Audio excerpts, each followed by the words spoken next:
Hey, Bob, welcome to the Mark David Show. How are you, sir? I'm good, Mark David. How are you? Very good, very good. So, hey, I appreciate you calling in, and happy 4th of July. Happy 4th of July to you as well. I've got all kinds of fireworks exploding out my window. I've got a view of Los Angeles right now, and there's tons of fireworks. It sounds like a gang war, but I think it's mostly fireworks. You never know out there, though, right? You really don't. You have no idea. So what's it like living in Los Angeles? You know, it's cool. I like LA. I came here from Seattle about, 7 years ago or something like that, and it takes a little getting used to. It's a different culture thing, but I like it. It's I can't do any TV work or movie work from Seattle, so I kind of have to be here. Yeah, how did you make the transition from Seattle to LA? Like, was there a big opportunity waiting for you? Yeah, well, as a comic, you always think there's a big opportunity waiting for you because people talk a lot.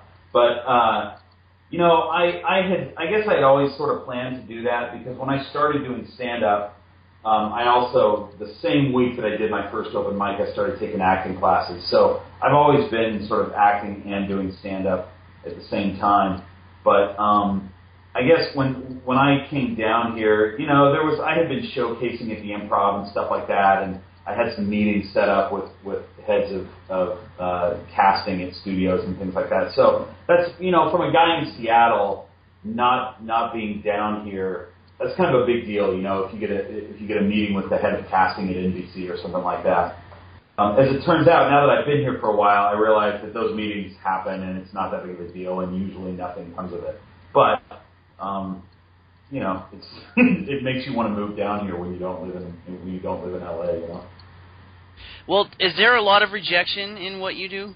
Yeah, man, there's a ton of rejection, and it's one of those things that you have to mentally be able to handle it.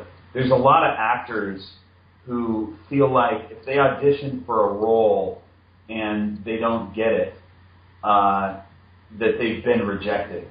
But it's so ridiculous because they probably auditioned 50 people and they just picked whoever was best for the role, and it might be on their look, or it might be, you never know why they picked who they picked. But that doesn't mean that they specifically went, we don't like Bob Bledsoe, we think he's terrible. So I don't usually think of it as rejection. So you got to have big shoulders and kind of just accept that that's just part of the job. Yeah, it is just part of the job. And the other nice thing is you don't hear from them. Like if you audition for work, for an acting job, they don't call you and say, we're sorry you didn't get the job. You just don't hear from them. So it's not that big of a deal. I audition for stuff and then I try to forget about it by the next day. There are other, a lot of people will pine over it. They'll try to figure out who booked the role or whatever. I don't even care because that would drive me nuts if I did that. So I just forget that I auditioned, and if they call me back in or if they want to hire me, then it's a nice surprise. As a writer, if I'm trying to get work as a writer, then you sort of see the rejection a little bit more because they will tell you, we're sorry, we don't like your script, or we're sorry, we're not. They don't say we don't like your script. They always say, oh, it's not the kind of project we're looking for, or whatever. So that's a little more rejection oriented, I think, being a writer. So when they do tell you, though, is it like it's not like American Idol where they're just like, you suck? No, they're actually usually really nice about it, and you never know why. Like they're always nice, and they never say that it's bad unless you ask for specific notes. They'll tell you what they didn't like about it, but they're usually nice about it, and they say nice things, and you always know that it's kind of. Oh, can I say that on here? Sorry. Oh, that's okay. I can edit that. No problem. Okay, well, so whatever you want, man. Whatever you want, man. All right. So what's the craziest audition that you ever had? Like what's the craziest role you auditioned for? What's the craziest role I ever auditioned for? I auditioned for a lot of crazy stuff with commercials, but I'll tell you the crazy. This may have been one of the craziest roles that I auditioned for, but I actually booked the job and did the role. There was a movie called Midgets versus Mascots that came out, I don't know, a couple of years ago, and they auditioned me for that to be a mascot, and it was sort of a improvised audition, but they wanted me to be like a team mascot where you wear a big head and stuff like that.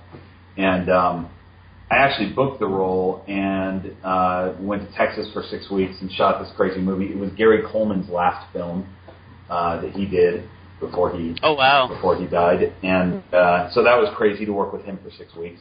And a whole bunch of little people, which we're not supposed to call them midgets, and I don't know. I'm trying to think of, there was something that happened like 2 weeks ago. I remember telling somebody a story about an audition. I know what it is. I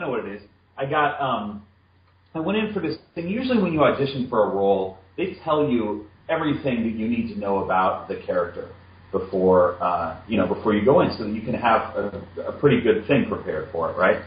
So I get this audition for it's just a cop. It's like a cop that is questioning somebody, and it's not a long thing. It's a one scene and it's a few lines, no big deal. So I go in and I just sort of read my thing, and the casting director goes, I'm just not seeing the creepiness. And I said, oh, okay, you want me to do it creepy? Okay, fine. And so he goes, yeah, do it like you really want to kill this girl.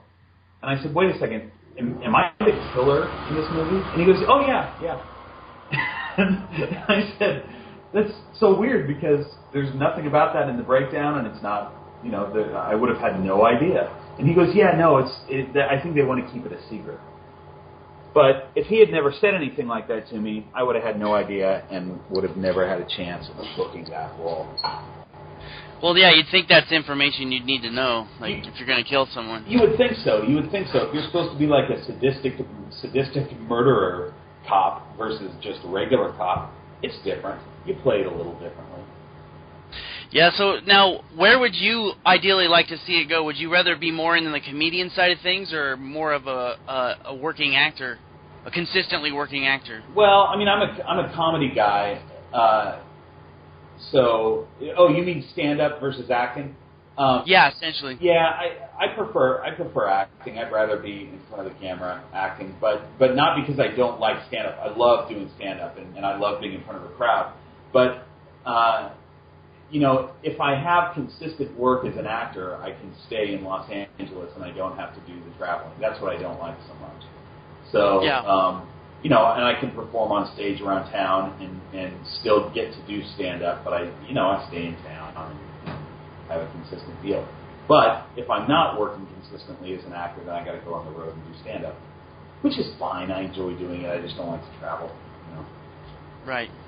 Now, I've seen your work that you post on YouTube and stuff.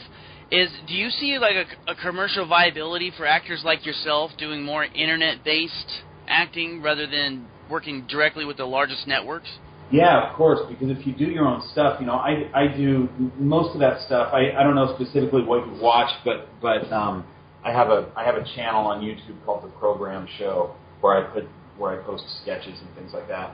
And whenever you create stuff for yourself that you're doing yourself, you get seen. And I would say that just about every really sort of big opportunity or really good thing that's happened to me in Hollywood is as a result of someone seeing a sketch that I did, and they wanted to hire me as a writer, or they wanted to put me in their pilot, or something like that. So yeah, that's a really important thing to do. So in Hollywood, a person like yourself who has these multifaceted ways of being creative and seen and out there probably has a lot higher chance of getting the opportunities than someone who just focuses just on acting or comedy? Yeah, I would say so. I mean, that doesn't mean that you're going to get everything. I mean, there are plenty of slow times. I've been going through the last several months have been really slow for me. So just because I'm, a writer and an actor and a comic, that doesn't mean that you always have work, unfortunately. But yeah, you do have a better chance. I mean, I have friends who are just actors and they struggle because they probably do have the ability to create their own stuff online, but they don't think they do, or they're not practiced, and so they don't do that. They're just hoping their agent will get them an audition for something. and you can't do that, you know. Do you see a lot of ebb and flow of people going into LA and then leaving, going into LA, of like people you interact with, or is it just such a large pool that you don't really notice? You mean people moving to LA and then leaving because it didn't work? Yeah, or yeah. Yeah. I actually noticed that when I was still living in Seattle.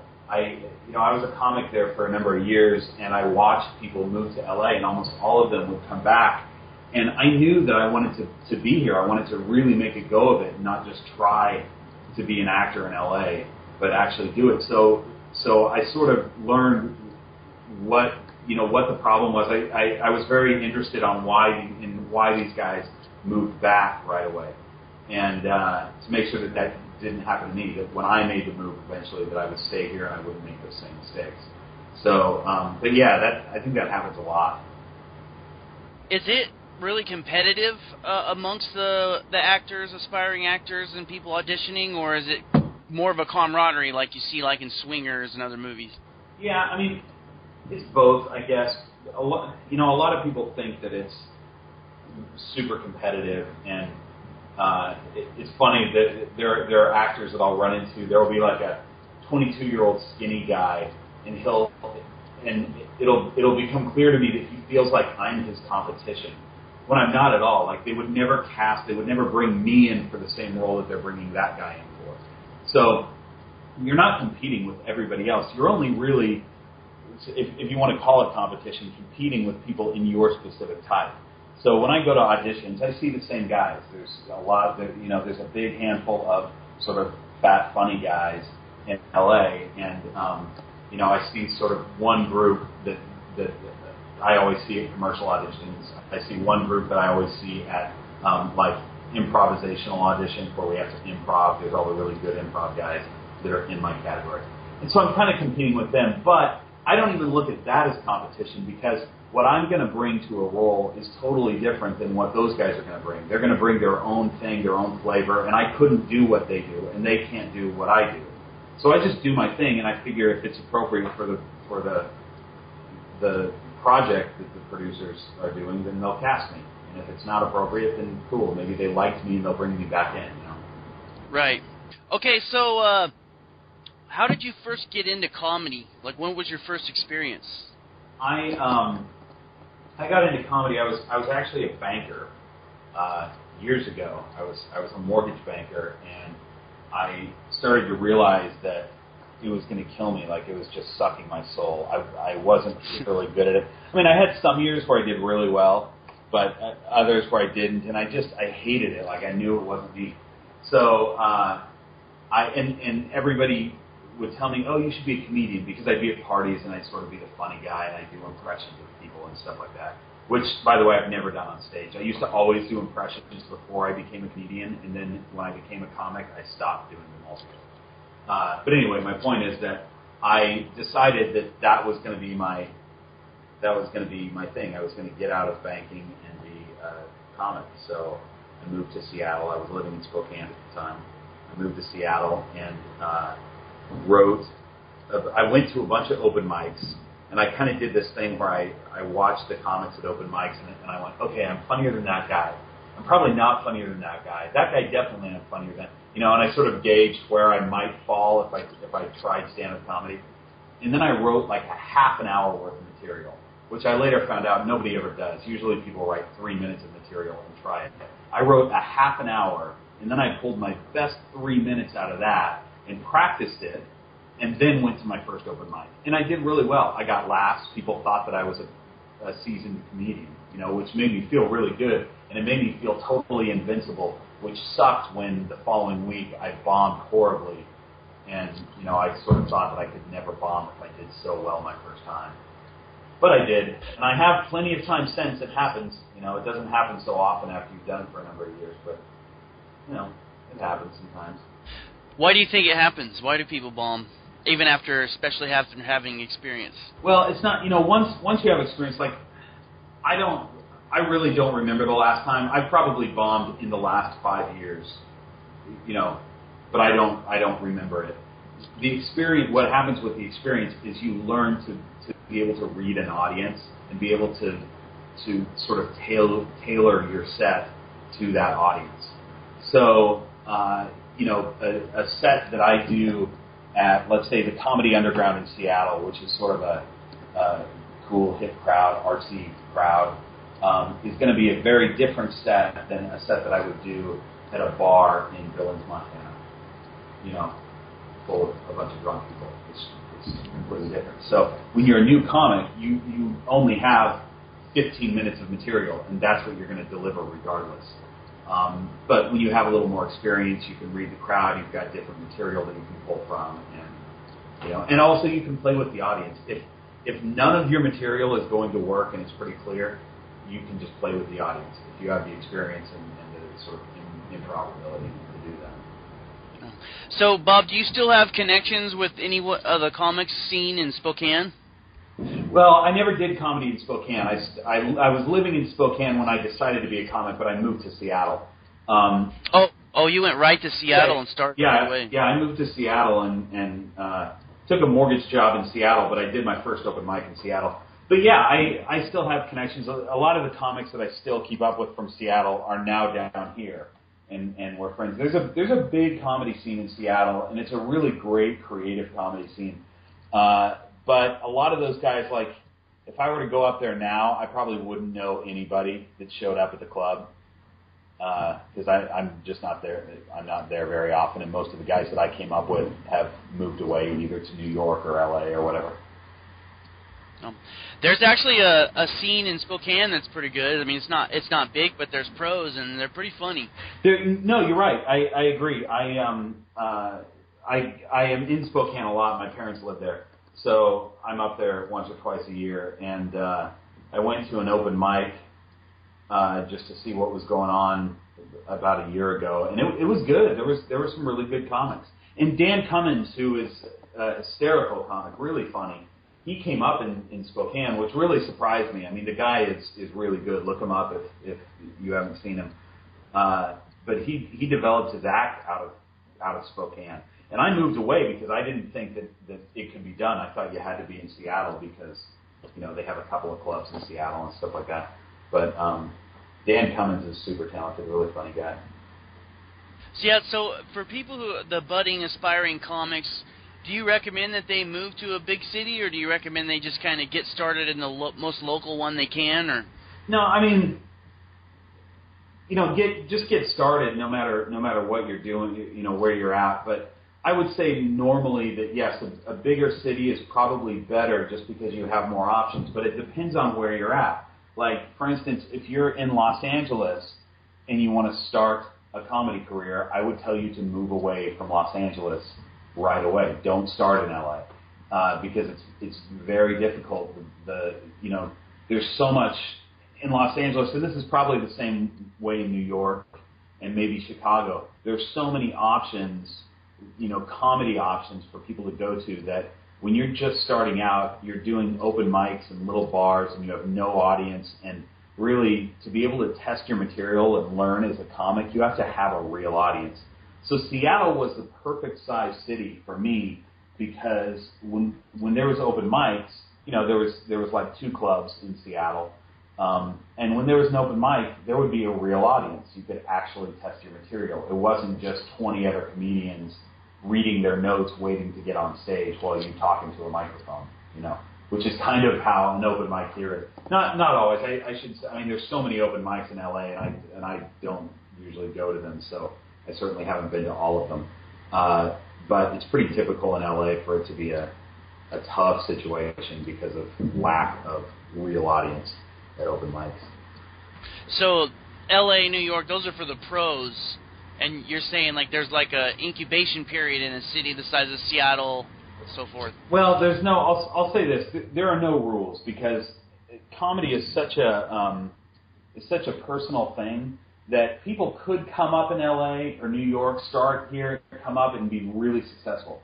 So, but what I'm saying is just what I've seen. If I were to counsel someone who's just starting and they had the option of living anywhere, I would tell them to move to a city that has 2 or 3 comedy clubs so that they have a choice of places to play. They could get up several times a week. When you get to a city that's too big, then you're way too saturated with comedy, and there's no audience to actually test your material. So, I don't want to say that it's a hard and fast rule, but yeah, I would say it's probably tougher to start a comedy career in Los Angeles or in a very small town. Okay. Do you see things happening in the world that are going to make things better or harder, perhaps, for what you do? The economy is always a factor, and getting road work. I haven't pursued road work in a few years because I try to stay in LA as much as I can, but I'm just now starting to pursue getting out there again and doing comedy on the road. And it's tough because a lot of the clubs have closed down. There's less stages. There's less, decent paying gigs. And the clubs are paying less than they were a few years ago because of the economy. So, yeah, it's tough right now.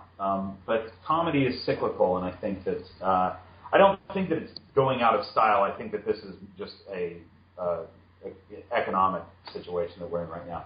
But comedy does ebb and flow, and it'll bounce back. Now, how are you using social media, and how successful have you seen it in advancing you and where you want to go? I use a lot of social media. I'm on Facebook and Twitter and YouTube, obviously. I probably don't push it. Like I'm not a real salesy guy, so I'm not pushing myself as much as possible, or as much as I could be. But I've been on Twitter for a few years, and I've got 3,500 followers or something like that. Without having to really try to get people. These are just people that have jumped on. And Facebook is the big thing. With Twitter, I don't know. I usually, my status updates and things like that are pretty much the same on Facebook and Twitter, but I tend to get more action on Facebook than I do on Twitter. I think that the people that are my actual fans and people that actually are paying attention are following me on Facebook more. But it's a good thing. Being on YouTube, all that stuff is good. Okay, so in our closing minutes, you want to just tell everyone how they can contact you and see your material? And yes, you can. There are several things. You can find me on Facebook, which is facebook.com/Bob Bledsoe. My Twitter is @BobBledsoe. You can check IMDb to see when I'm going to be on TV next.